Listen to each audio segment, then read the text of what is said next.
It's taken about 4 years for us to get to this point. There have been a few times here and there where we came close a time or two to making this film.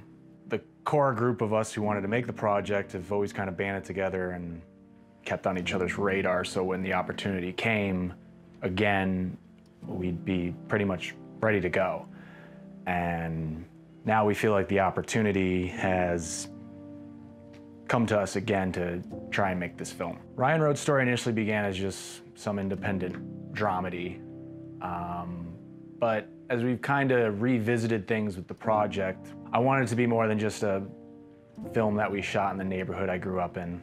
What it started to do was it morphed into a little something more than that when I started to see news headlines and just stories from back home about, people I grew up with and things that were just kind of going on. I've lost track, honestly, of how many people I grew up with, in the neighborhood I grew up in, who are either dealing with someone in their family who's an addict, or maybe even they've gone through rehab themselves a couple times. And then there's, the people that have actually lost their lives to addiction.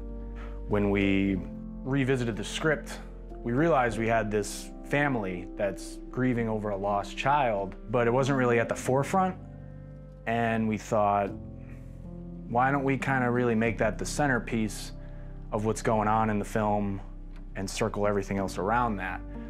Because the film is very much about family dealing with grief and loss of a loved one over them being an addict. There's always opinions on subject matters like this. There's always finger pointing. There's always insults thrown at people who have problems like this in their life. This film, I didn't really want to choose a side. I just wanted to tell a story of a family and how they react to something like this.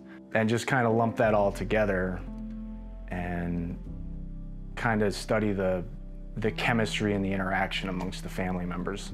The general plot of Ryan Road's story, it's about a filmmaker who returns home from Hollywood after everything's just kind of fallen apart for him out there. He's been estranged from his family for a while. He's kind of just disappeared in the world.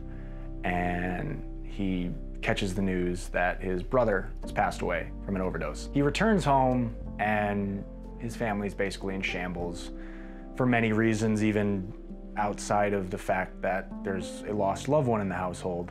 There's obviously a fallout from that. But underneath all of that, there's some themes and some tones I want to explore in the film.